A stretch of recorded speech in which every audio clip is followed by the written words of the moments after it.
నమస్తే welcome to diet menu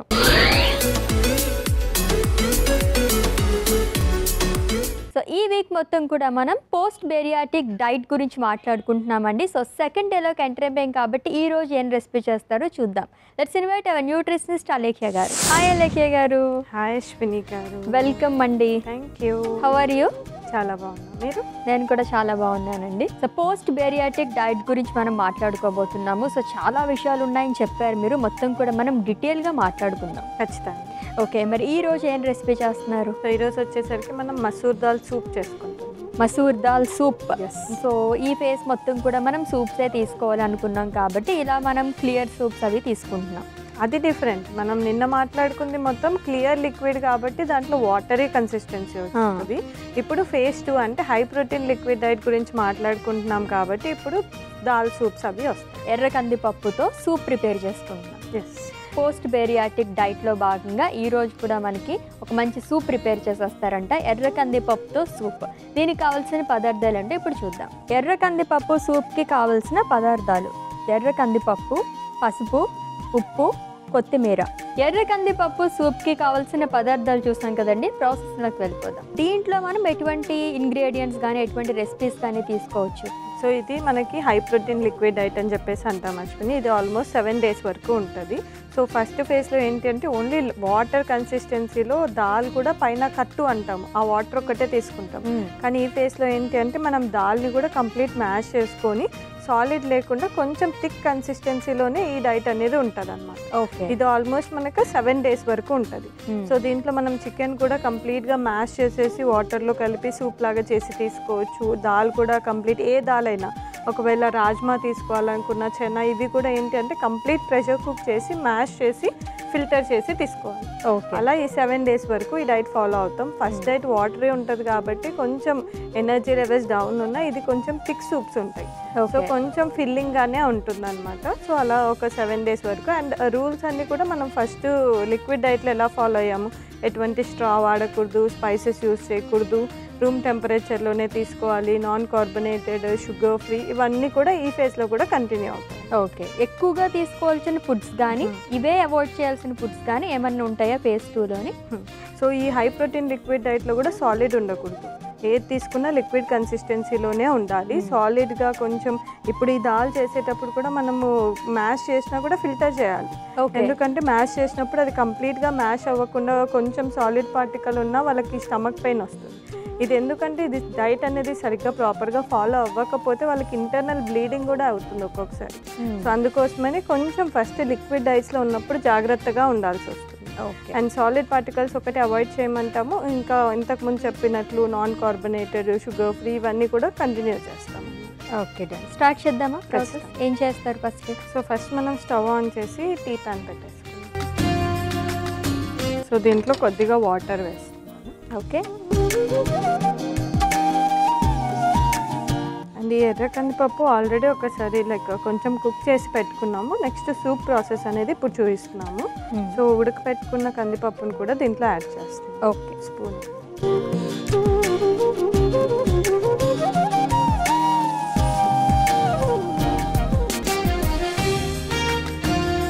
already కొంచెం మనం ప్రెషర్ కుక్ చేసుకున్నామా? అంటే నార్మల్ కుక్ చేసుకున్నాం. ప్రెషర్ కుక్ చేస్తే మనకు మ్యాష్ అయిపోతుంది, అలా కూడా చేసుకోవచ్చు. ఒకవేళ ఈ ప్రాసెస్ ఇబ్బంది అనుకుంటే ప్రెషర్ కుక్కర్లోనే ఇప్పుడు మనం సపరేట్ కుక్ చేస్తాం కదా, అలా కాకుండా ఎక్కువ వాటర్ పెట్టేసుకొని 7-8 విజిల్స్ వరకు పెట్టేసుకొని దాన్ని ఫిల్టర్ చేసి తీసుకోవచ్చు. అది ఇంకా ఈజీ, తొందరగా కూడా అయిపోతుంది. సో ఇప్పుడు మనం ఈ దాల్ని ఒక 5 minutes వరకు ఉడకపెట్టేసి అప్పుడు మ్యాష్ చేస్తే మనకి ఈజీగా మ్యాష్ అయిపోతుంది. ఓకే, ఇంకేమైనా? సో బేరియాటిక్ సర్జరీ అనేది ఎవరికి సజెస్ట్ చేస్తారండి? సో బేరియాట్రిక్ వచ్చేసరికి ఫస్ట్ మనకి జనరల్గా వెయిట్ లాస్ కోసమని చాలామంది ట్రై చేస్తూ ఉంటారు. వాళ్ళకి వెయిట్ లాస్ కోసం ఎన్ని డైట్స్ ఫాలో అయినా, ఎంత ఎక్సర్సైజెస్ చేసినా చాలామందికి హెరిడిటరీ వల్ల కూడా వెయిట్ లాస్ అనేది అవ్వకుండా ఉంటుంది. వాళ్ళకి సజెస్ట్ చేస్తాం. బట్ ఇది completely depend on the BMI అనమాట. సో బాడీ మాస్ ఇండెక్స్ ఏదైతే మనం హైట్ వెయిట్తో పాటు చెక్ చేస్తామో ఆ BMI అనేది ఏదర్ 35 అబోవ్ అన్నా ఉండాలి, లేదు అంటే వాళ్ళకున్న వెయిట్ 100+ అన్నా ఉండాలి. ఓకే. సో ఈ 2 కేటగిరీస్ బేస్ చేసుకొని మనం ఈ బేరియాట్రిక్ సర్జరీకి వాళ్ళు ఎలిజిబులా లేదా అనేది చూస్తామన్నమాట. ఓకే. ఏజ్తో సంబంధం ఉందా? లైక్ ఏ ఏజ్ నుంచి బేరియాట్రిక్ సర్జరీ అనేది సజెస్ట్ చేస్తారు? ఎందుకంటే నిన్న కూడా చెప్పారు కదా, లైక్ ఇది చేసిన తర్వాత ఫుడ్ రెస్ట్రిక్షన్స్ చాలా ఉంటాయి అని చెప్పేసి. సో చిన్నప్పటి నుంచే కనుక ఈ ఒబేసిటీ ప్రాబ్లమ్స్తో తగ్గకపోతే వాళ్ళకి కొంచెం ఫుడ్ రెస్ట్రిక్షన్స్ చాలా ఎక్కువ తీసుకోవాలంటే కష్టం కదా అలాంటి వాళ్ళకి. సో చిన్న పిల్లలకైతే బేరియాట్రిక్ సర్జరీ సూటబుల్ అవ్వదు. టీనేజర్స్ నుంచి అయితే ఎలిజిబుల్ ఉంటారు. బట్ స్టిల్ వాళ్ళకు కూడా ఏంటి అంటే ఫస్ట్ ఛాన్స్ కింద వాళ్ళని డైట్ ప్రోగ్రామ్స్ కిందే పెడతామన్నమాట. ఒక 1 year వరకు కంప్లీట్ ఒక డైటీషియన్ అసిస్టెన్స్తో వాళ్ళు డైట్ ఫాలో అవి రెగ్యులర్గా ఫిజికల్ యాక్టివిటీ కూడా ఎంత ఇంటెన్స్ చేయాలి అని చెప్పేసి అవి రెండూ ట్రై చేస్తాం. సో ఆ రెండితో చాలా మటుకు లైక్ ఇన్ కేస్ వాళ్ళకి ఫుడ్ హ్యాబిట్స్ వల్ల ఎక్సర్సైజెస్ ఏవి చేయకుండా వచ్చిన ఒబేసిటీ అయితే వాళ్ళకి అక్కడ కంట్రోల్ అయిపోతుంది, వెయిట్ అనేది అక్కడే తగ్గిపోతారు. బట్ అంటిల్ అన్లెస్ అది మనకి ఎంత ట్రై చేసినా కూడా అవ్వకపోతేనే మనకి బేరియాట్రిక్ సర్జరీకి లైక్ సజెస్ట్ చేస్తాం. సో వన్స్ బేరియాట్రిక్ సర్జరీ అయిన తర్వాత వాళ్ళు డైట్ విషయంలో మీరు ఆల్రెడీ జాగ్రత్తలు చెప్పారు. సో ఎక్సర్సైజ్ వర్కౌట్స్ అవి కూడా చేస్తూనే ఉండొచ్చా? సో ఫస్ట్ ఇనీషియల్గా అంటే వాళ్ళకి ఫేసెస్ ఆఫ్ డైట్స్ ఏదైతే క్లియర్ లిక్విడ్ సాఫ్ట్ డైట్ వరకు నార్మల్ డైట్ వరకు వస్తారు కదా, ఆల్మోస్ట్ ఒక 4-5 డైట్ ప్లాన్స్ వాళ్ళకి అయ్యే వరకు కూడా మేము సజెస్ట్ చెయ్యము. ఎందుకంటే కొంచెం ఆ స్టిచెస్ హీల్ అవ్వడానికి కూడా వాళ్ళకి టైం పడుతుంది. ఎక్కువగా బెండ్ అయ్యి ఎక్కువ ఎక్సర్సైజెస్ చేస్తే బ్లీడింగ్స్ అవి అయ్యే ఛాన్సెస్ ఉంటుంది. సో అందుకోసం అని చెప్పేసి జనరల్ డైట్కి వాళ్ళని షిఫ్ట్ చేసే వరకు అయితే ఎక్సర్సైజెస్ వద్దని చెప్తాం. మామూలుగా ఎంత పీరియడ్ వరకు? ఒక 2-3 months అయితే వద్దని చెప్తాము. జనరల్ వాకింగ్ అయితే స్టార్ట్ చేయమని చెప్తాం. బట్ ఎక్కువ హెవీ వెయిట్ లిఫ్టింగ్, జిమ్కి వెళ్ళి వర్కౌట్ చేయడం అవైతే ఇనీషియల్ 2-3 months హోల్డ్ చేయమని చెప్తాం. ఓకే. సో మనకి దాల్ కొంచెం కుక్ అయిపోయింది కదా, దీన్ని మనం మ్యాష్ చేసుకుందాము. మ్యాషర్ ఇవ్వరా?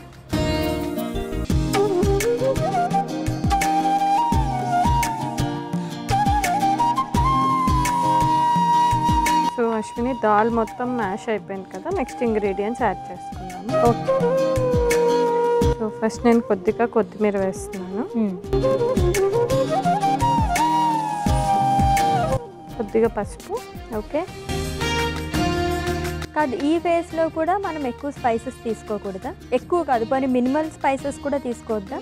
ఫేస్ 1 అంటే మనకి ఫేస్ 3 అనొచ్చు. సాఫ్ట్ డైట్ నుంచి మనం కొద్దిగా స్పైసెస్ స్టార్ట్ చేస్తాము. ఫస్ట్ 2 ఫేసెస్లో అయితే స్పైసెస్ ఉండవు. ఓకే. కొద్దిగా ఉప్పు వేస్తాము. సో దీన్ని ఒకసారి కలిపేసుకుందాము. ఓకే.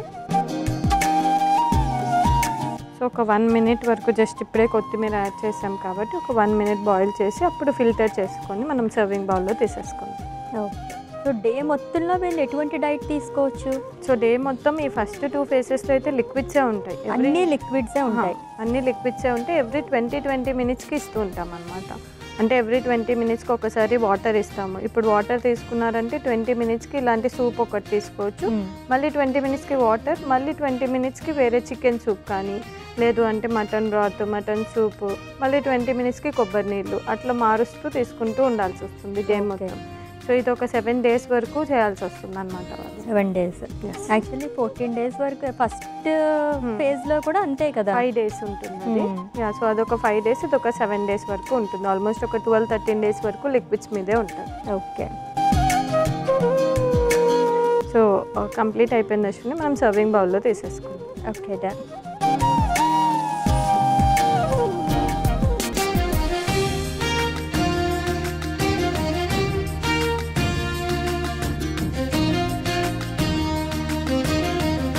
అశ్విని గారు, మన మసూర్ దాల్ సూప్ రెడీ అయిపోయింది. టేస్ట్ చేసేసి ఎలా ఉంది? ఓకే.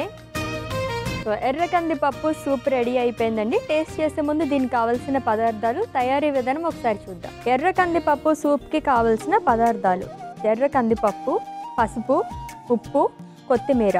ఎర్రకంది పప్పు సూప్ తయారు చేసుకునే విధానం: ముందుగా స్టవ్ ఆన్ చేసి గిన్నె పెట్టి అందులో తగినంత నీళ్లు, ఎర్రకంది పప్పు వేసి స్మాష్ చేసుకోవాలి. తర్వాత అందులో కొత్తిమీర, పసుపు, ఉప్పు వేసి బాయిల్ చేసుకుని వడగట్టి సర్వింగ్ బౌల్లోకి తీసుకుని సర్వ్ చేసుకోవాలి. అంతే, ఎర్ర కందిపప్పు సూప్ రెడీ. పోస్ట్ బేరియాట్రిక్ డైట్లో భాగంగా ఎర్ర కందిపప్పు సూప్ ప్రిపేర్ చేసేసుకున్నాం కదండి. దీనికి కావాల్సిన పదార్థాలు, తయారీ విధానం కూడా చూసేసాం కాబట్టి టేస్ట్ చేసి ఎలా ఉందో చెప్తాను.